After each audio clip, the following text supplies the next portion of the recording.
1935 թվականից Ալեքսանդր Թամանյանը ձեռնամուխ եղավ Մեծ Երևան հատակագծի մշակմանը, որը նախատեսված էր 150,000 բնակչության համար։ Երևանում ծնվում էին նոր շինություններ, այդ թվում նաև մշակութային օջախներ, քանզի առանց մշակույթի Երևանն անհնար է պատկերացնել։ Այդ մշակութային օջախներից էր Մոսկվա կինոթատրոնը, որը կառուցվեց 1936 թվականին։ Շենքի առջև վեր էր խոյանում մեծ լուսավորիչ Խաչատուր Աբովյանի հուշարձանը,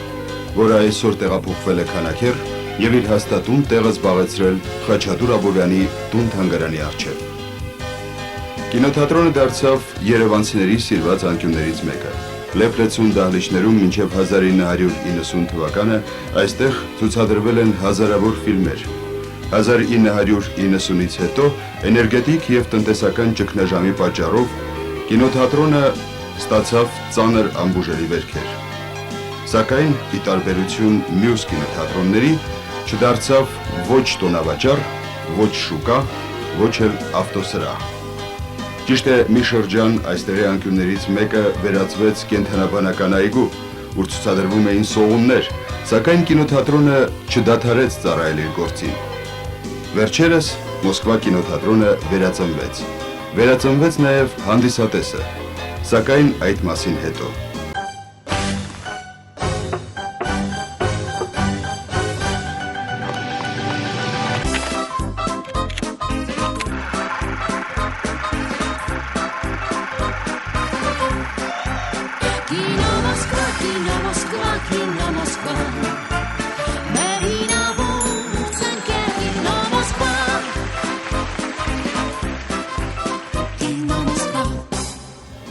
Այժմ անդրադառնանք մեր այսօրվա հերոսին,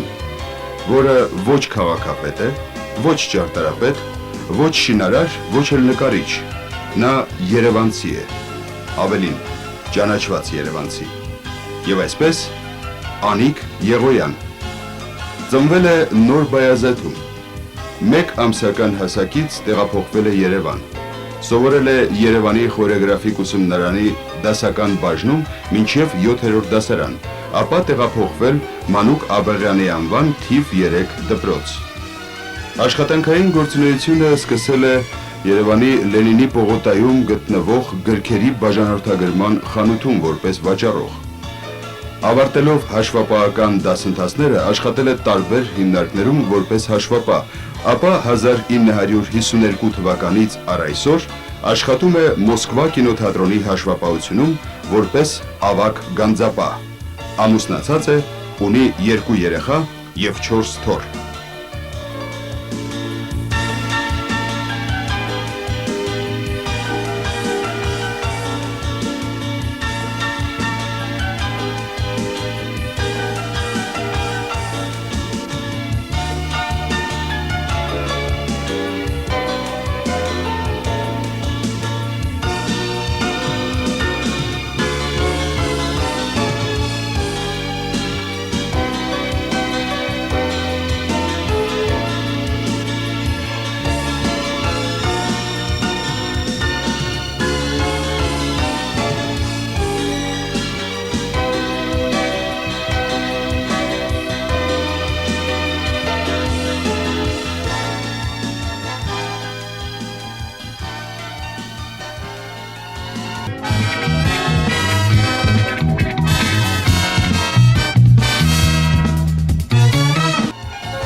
Նախ շնորհակալություն, որ ընդունեցիք մեր հրավերը։ Ես ուզում եմ նախ շնորհավորել ձեզ ծննդյան օրվա կապակցությամբ, վերջերս ձեր հոբելյաններ 25-ամյակը, այս գեղեցիկ ծաղիկները ձեզ մեր կողմից, իսկ մեր հեռուստատիտողներին ուզում եմ մի փոքրիկ գաղտնիք բացել։ Բանն այն է, որ տիկին Անիկը, Անիկ Եղոյանը, մեր Արտավազդ Եղոյանի իմ գործընկերոջ հորաքույրն է, բայց ես ավելի ճիշտ կասեի, որ Արտավազդ Եղոյանն է ձեր եղբոր որդին, քանի որ այն աշխատանքային շրջանում մոտ 50 տարի, որ աշխատել եք Մոսկվա կինոթատրոնում, երևանցիները դժվար թե գտնվի մի երևանցի, որը ձեզ չճանաչի, իսկ Արտավազդին ավելի քիչ են ճանաչում։ Լավ, թողնենք այդ թեման եւ անցնեմ մեր այսօրվա առաջին ավանդական հարցին։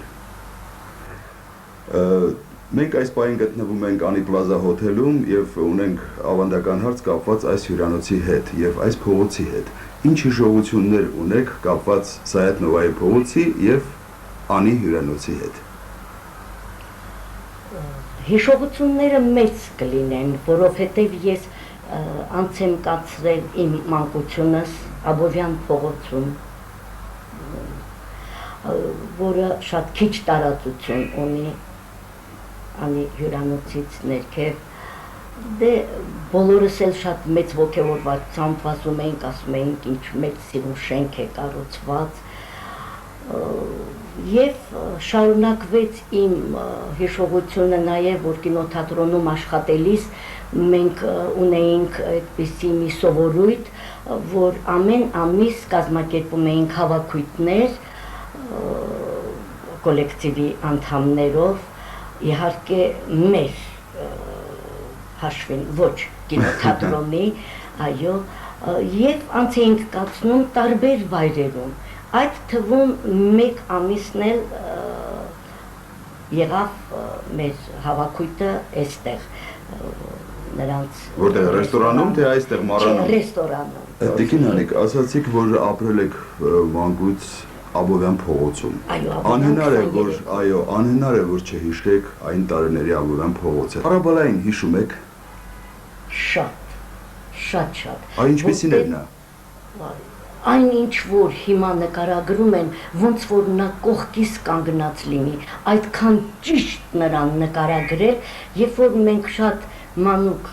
հասակում երեխաներ էինք, այդ տարածությունը շատ քիչ է, որտեղ նրա արձանն է հիմա դրված, նա անընդհատ այդտեղ էր լինում, ու մեզ անընդհատ ծաղիկներ էր նվիրում, եւ իրոք ամեն ինչը համընկնում է նրա բնավորության, նրա ամեն ինչի։ Հուշարձանը նման է իրեն։ Նման է, անչափ շատ նման է, եւ որտեղ մենք այդ մոտիկ տեղում շենքում էինք ապրում, շատ էինք առնչվում, հետևից վազվզում էինք, ինքը միշտ մեծ ծաղիկներ էր նվիրում։ Եվ միշտ գինով ցած էր, չէ՞։ Այո։ Ես չէի ուզում դա շեշտել, բայց նա անընդհատ լավ վիճակում էր։ Բայց չար չէր։ Բացարձակ, նա մանուկների նկատմամբ նույն ձևի վերաբերմունքը դեռ ավելին, քան ինչ որ երիտասարդների, ավելի մեծասարդների, այո, ամբողջ օրը նա այդ Աբովյան փողոցում էր շրջում։ Տիկին Անիկ, հիշում եք ժամանակ կար, որ Մոսկվա կինոթատրոնի ջեմասրահում երկրորդ հարկում միշտ երաժշտություն կար։ Ճանաչված երաժիշտներ են այնտեղ ելույթ ունեցել, ում եք հիշում։ Մացիկին, Հրանտին,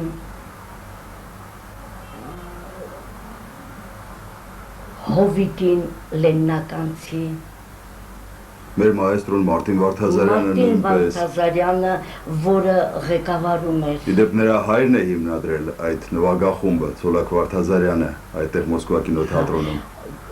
Ասեմ, որ երևանցիների համար դա շատ ժամանցի լավ վայր էր, որտեղ հիշում եմ, անգամ են վերևի բալկոններում էլ, անգամ վայսի տակ պարում էին, եւ դա ընդունված էր, սյանսից կես ժամ առաջ նվագախումբը նվագում էր, հանդիսատեսը անց էր կացնում իր ժամանակը, պարելով բոլոր տեսակի մեր ժամանակվա տանգոյի, վայսի, ֆոքստրոտի, ռումբայի, բոլոր տեսակի բարերը այսօրվա նման աչքիս առաջին։ Երևի թե կհիշեք մնացած կլինի ձեր հիշողության մեջ, որ կինոնկարն էր, որ ամենաշատ տոմսը վաճառեցիք։ Կարող է հիշեք։ Իհարկե։ Որն էր։ Ասվաբաժձենիը։ Այդ հետագա տարիներում ազատագրումը։ Այո։ Նրանից առաջ ասեմ Կարեն ջան, որ բոլոր ֆիլմերն էլ շատ մեծ քանակությամբ հանդիսատեսով ենք անցկացրել։ Կինոթատրոնը երևանցիների ամենասիրված կինոթատրոնն էր եւ հաճախումները շատ էին։ Շատ։ Կարող եք հիշել ձեր կյանքի ընթացքում, աշխատանքային գործունեության ընթացքում քանի տոմս վաճառած կլինեք տակից։ Մենք ունեինք տարբեր դրամարկղներ։ Այո։ Կար այն ժամանակ Բրոնյա անունով, որտեղից օգտվում էին բոլոր տեսակի սոցիալիստական հերոսները, պատերազմի հերոսները, վետերանները, աշխատանքային հերոսները, դեպուտատները, բոլորը իրենց գրքուկներով արտոնություն ունեին առանց հերթի օգտվելով։ Այդ դրամարկղից դե մենք էլ մի քիչ օգտվում էինք այդ նույն դրամարկղից, իսկ հերթերի մասին խոսք լինել չի կարող։ Ես հիշում եմ առաջին անգամ, որ մենք հանդիպեցինք Արտավազդենս տանը։ Ես հիշում եմ դուք ինչ ասացիք, հիշում եք, երբ որ ինձ տեսաք։ Եթե հիշեցնես մի փոքր։ Ասացիք, հիմա ես ոնց նայեմ ես մարդու երեսին, ախր իրանել եմ տակից տոմս վաճառել։ Բայց լավ կլներ, որ այսօր այդ մասին չհիշեի։ Ինչի, այդ ամեն ինչը բարի ժողովություններ է, իրոք աշխատանքի հետ կապված ամեն վայրում էլ, ամեն աշխատանքի վայրում էլ ունեցել են իր գաղտնի քայլերը։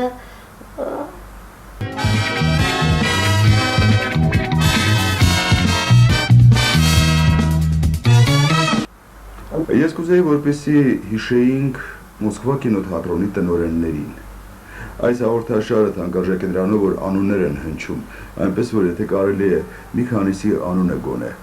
կարող եք տալ, ովքեր են եղել Մոսկվա կինոթատրոնի տնօրենները։ Եթե կարելի է մի քանիսի մասին։ Սարգսյան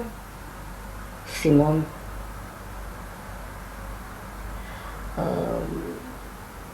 Դալյան Գառնիկ, Սարդարյան Աշոտ, Գևորգյան ազգանունով երիտասարդ ավելի նորից դիրեկտորներից էր։ Այսօր ով է ղեկավարում Մոսկվա Այսօր կինոթատրոնը։ ղեկավարում է Մարտին Ադոյանը։ Այսօր փաստորեն Մարտին Ադոյանի եւ նրա գործընկերների շնորհիվ Մոսկվա կինոթատրոնը վերածնվեց, վերակառուցվեց եւ այսօր կարելի է կրկին լսել այն հարցը, որին շատ կարոտել էինք։ Չկա արդյոք ավելորդ տոմսակ կամ գտնել մարդկանց, որոնք սրտատրոփ փնտրում են Տիկին Անիկին, որպեսզի տոմս գնեն։ Համատեղ ջանքերով նրանց կինոթատրոնը վերանորոգվեց։ Ինչ տարբերություն եք զգում այն տարիների Մոսկվա կինոթատրոնի եւ այսօրվա Մոսկվա կինոթատրոնի միջեւ։ Ժամանակների հետ համեմատած այն ժամանակ իր դիրքը, իր հետաքրքրությունը ուներ, իսկ հիմա մեր ժամանակները այնպես փոխվեցին, որ այն առաջվա կինոթատրոնը հիմա նման հաջողության կամ նման դիրքում չէր կարող լինել, ինչ որ հիմա անհամեմատելի է, եւ սկսած նստատեղերից, եւ կինոթատրոնի ջեմասրահից, եւ ընդհանրապես կինոթատրոն հաճախողները հիմիկվա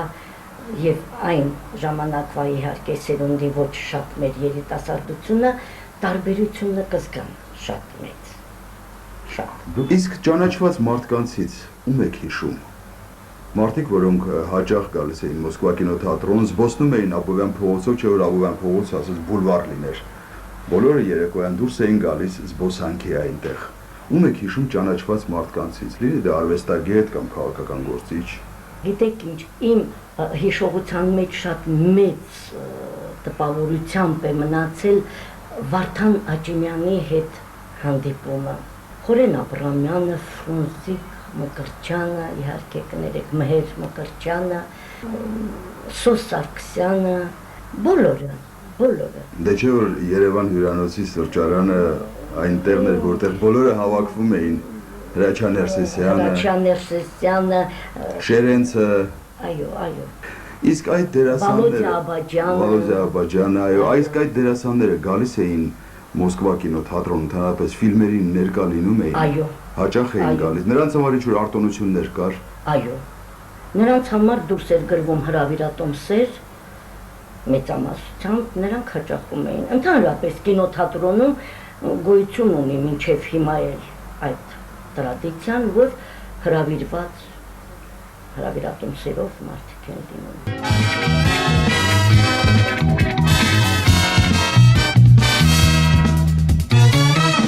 Մենք ունենք էլի ավանդական հարցեր, միգուցե ինչ-որտեղ ձեզ զարմացնի, բայց այս հարցը բոլորին ես տալիս եմ։ Եթե դուք այսօր լինեիք, եթե ձեզ հրավիրեին եւ նշանակեին Երևանի քաղաքապետ, առաջին հերթին այսօր այս քաղաքի համար ինչ կանեիք։ Գիտեք ինչ, համենայն դեպս ես մի փոքր ինչ-որ կթողեի հնություններից էլ հիշվող բաներ, որոնք շատ ավելի մոտիկ էին բոլոր երևանցիներին, ընդհանրապես բոլոր հայաստանցիներին։ Ձեր ընտանիքով հաճախ եք զբոսնում այսօր։ Ես գիտեմ, որ դուք այսօր բնակվում եք Աչափնյակում։ Կենտրոնից բավական հեռու է գտնվում Աչափնյակը, երբ այսօր դուրս եք գալիս զբոսնելու Երևան քաղաքում, ձեր թորնիկների, ձեր երեխաների հետ, ո՞րն է ձեր ամենասիրված անկյունը այս քաղաքում, որտեղ եք սիրում զբոսնել։ Գուցե նրանից է, որ ես եւ իմ մանկությունը, եւ հիմա մինչեւ հիմա անց եմ կացրել Աբովյանի տարածքում, ավելի շատ այս կողմերը, բայց չեմ կարող չհիշել Կոմայգին, չեմ կարող չհիշել նրա դիմացում գտնվող մանկական այգին, Կիրովի անվան այգին, որտեղ ամուսնանալուցս հետո այդ մասում եմ բնակվել Շահումյան փողոցում, դրանք մանկական երկաթգիծը շատ եք զբոսնել գնացքով մանկական երկաթգծի։ Շատ, եւ երեխաներիս հետ, եւ նրանից հետո թորնիկներիս հետ։ Իսկ այդ սերը մեր քաղաքի հանդեպ դուք կարողացել եք փոխանցել ձեր երեխաներին եւ ձեր թորներին։ Անխոս։ Ես իմ երեխաների հետ շատ եմ շրջակայել եւ արտասահման, եւ մեր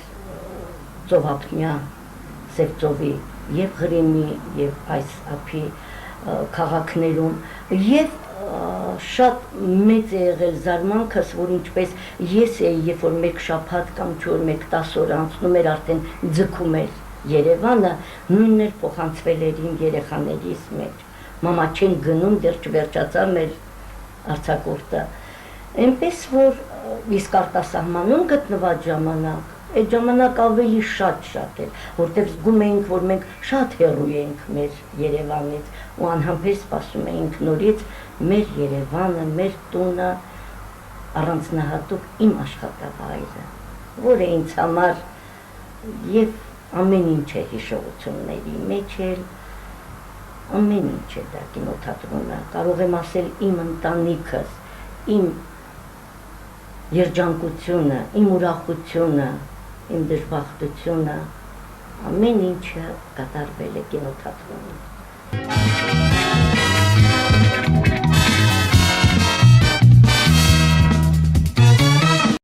Ես ուզում եմ մի փոքր հետ վերադառնանք, հիշենք այն տարիները, երբ դուք ընդունվեցիք Երևանի խորեգրաֆիկ ուսումնարան, որտեղ սովորեցիք 7 տարի,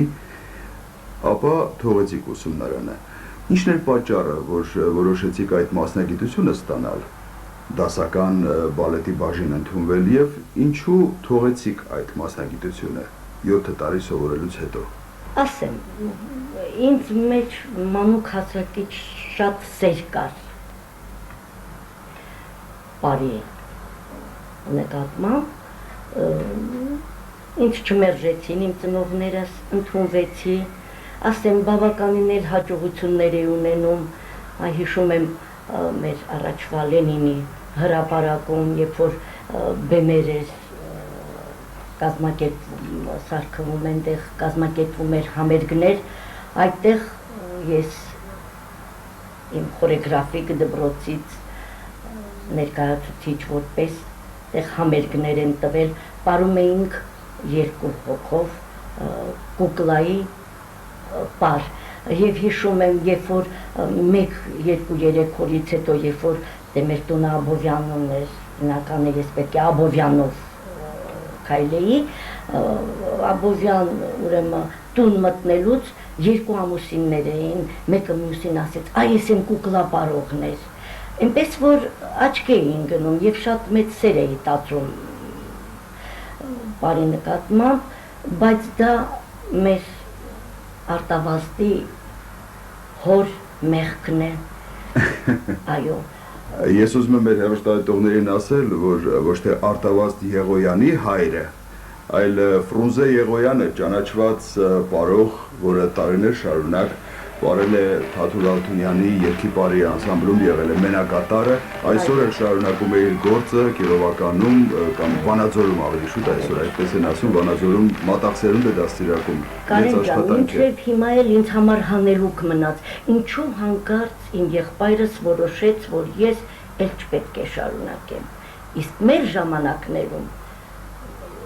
չլսել եղբայրը, չլսել ավակ եղբայրը, այո, այն էլ ավակ եղբայրը, ես մեծ դժվարությամբ, բայց ամենայն դեպս համաձայնվեցի եւ խորեգրաֆիկի 7-րդ դասարանից տեղափոխվեցի Մանուկ Աբեղյանի համար 3-րդ դպրոցը, որտեղ եւ ավարտեցի 10-րդ դասարանը։ Ում եք հիշում խորեգրաֆիկ ուսումնարանից այդ տարիներին։ Իմ դասատուներից Կլավդիա Իվանովնա, որը ծնողի նման վերաբերմունք էր ցույց տալիս, եւ իր ամուսինը Իգոր Մայիսեևը։ Դա այլ Իգոր Մայիսեևը չէ, հայտնի պարուսույց։ Նրա ազգանունն էր համընկնում, բայց նրանք ամուսիններ էին, հրյաներ էին, եւ այստեղ երկուսն էլ պարուսուցիչներ էին։ Հիշողությանս մեջ մնացել է միայն նրանց լավ վերաբերմունքը եւ այնտեղ հիշում եմ իմ լավ դասընկերներիս, որ մինչև հիմա մեկ-մեկ հանդիպում ենք, Մարտիրոսյան Մաքսիմ, Պարարվեստի հիմա էլ Պարարվեստի պրոֆեսիոնալների միության նախագահն է այսօր։ Այո, մենք մի համադասարանցիներ ենք եղել, Կլարա Ադա Կարապետյանը, որ ավելի անունը հիշելի լինի, մեր Ջիվան Գասպարյանի կինը, մենք բոլորս նույն համադասարանցիներն էինք, Ափսոս իհարկե, որ ձեր եղբայրը թույլ չի տվել, որ շարունակի, միգուցե այսօր։ Չի, հավանական է, ես գտա իմ սիրված մասնագիտությունը, որին նվիրվեցի ամբողջ հոգով։ Շատ եմ սիրում իմ աշխատանքը։ Ամենայնտեղս արվեստից հեռու չգնացիք էլի։ Չէ։ Կինոն դա արվեստի գլխավոր ձևերից է։ Միջոցառումների ժամանակ ես առաջին դիրքում եմ, բարելը սիրում եմ։ Հետո աշխատել եք որոշ ժամանակ, շատ կարճ ժամանակահատված գրքի խանութում։ Ես արդեն ասացի, Լենինի պողոտայում գտնվող բաժանորդագրվող գրքերն էին այդտեղ, այո, շատ էին գիրք գնում բաժանորդագրվում այն ժամանակ։ Կարեն ջան, այդ հիշողությունը այսպես է, երբ որ ես դպրոցս ավարտեցի, հանձնեցի գործերս համալսարանի, պետհամալսարանի գեոլոգիական ֆակուլտետը, աչոքները այնտեղ ինձ դավաճանեցին, չընդունվեցի, եւ իմ հայրս ասեց, որ պետք չէ տունը նստել, համատեղ եւ կարելի է աշխատել եւ պարապել հաջորդ տարվա համար, եւ ինձ տարավ համար 5 խանութը գրքերի։ Դա որ մասում էր գտնվում Լենինի պողոտայի։ Վերևում ավելի շատ, Դաչայի, ոչ, հակառակ ուղղությամբ դեպի վերև, Դաչայի։ Այդ գրքի խանութը դեռ կա, հիմա կա։ Այո, հիմա էլ կա, ես այնտեղ աշխատեցի շատ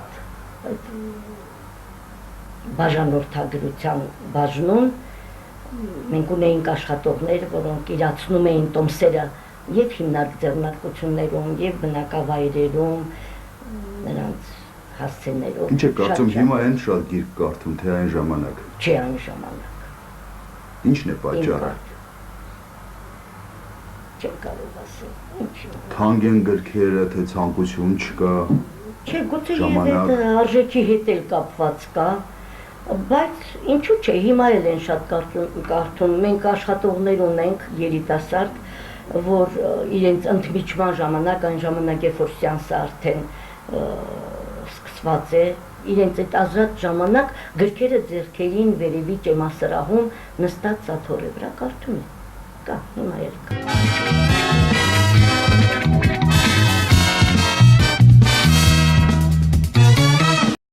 Եվ մեր զրույցի վերջում մի հարցեր ունեմ ես։ Երևանի քաղաքապետերից կամ քաղաքորթի գործադիր կոմիտեի նախագահներից ով է մնացել ձեր հիշողության մեջ եւ ում աշխատանքն եք բարձր գնահատում։ Իմ հիշողության մեջ մնացել է պարոն Հասրատյանը, որը իմ հասակակիցներն էլ, բոլորն էլ ինձ հետ համաձայն կլինեն, շատ սիրված, շատ բան արած մեր Երևանի համար, իսկ հիմա վերջին քաղաքապետին չեմ էլ ճանաչում անձամբ,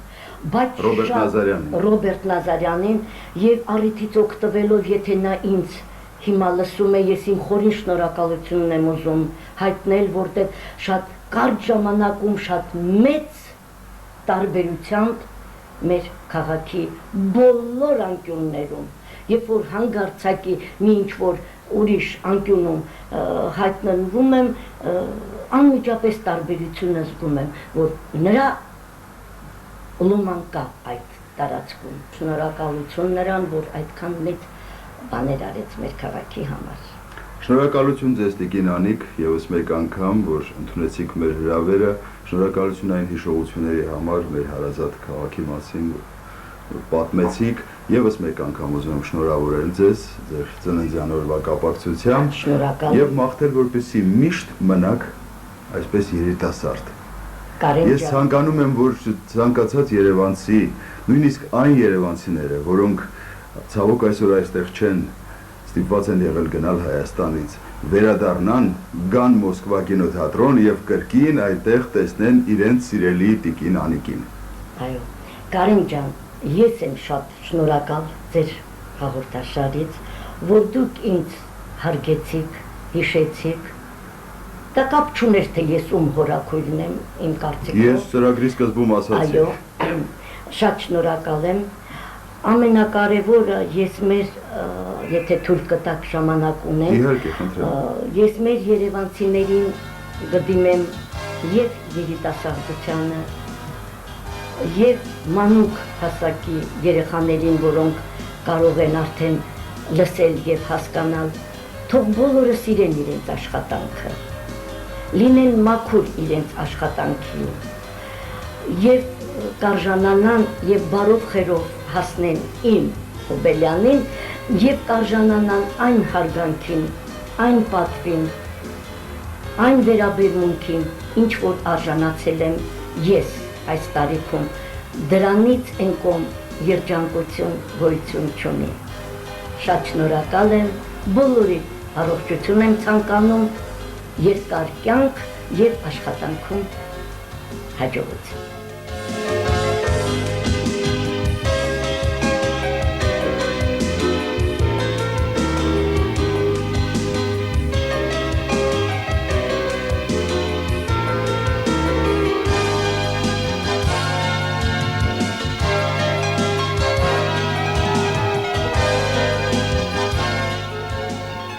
Շնորհակալություն Տիկին Անիկ ձեր բարեմաղթանքների համար։ Անկասկած ձեր խորհուրդներն ու մաղթանքները պետք է դաս լինեն ոչ միայն երիտասարդների, այլ նաև յուրաքանչյուր երևանցու, յուրաքանչյուր հայի համար։ Քանզի աշխատանքը գեղեցկացնում է մարդուն։ Եվ թող յուրաքանչյուրը այնպես սիրի իր աշխատանքը, ինչպես սիրում եք դուք։ Եվ թող ամեն մարդ մեզ մոտ զբաղվի իր գործով։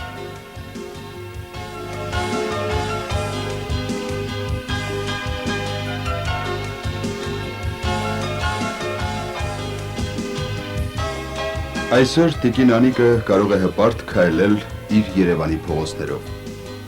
քանզի առ այսօր նա անմնացորդ նվիրված է իր քաղաքին, իր ժողովրդին, իր հարազատ Մոսկվա կինոթատրոնին։ Եվ ամենակարևորը, որ դա գնահատվում է։ Վերջերս կինոթատրոնում նշեցին նրա Հոբելյանը։ Երգ ու պար, ծիծաղ ու ժպիտ, ծաղիկներ,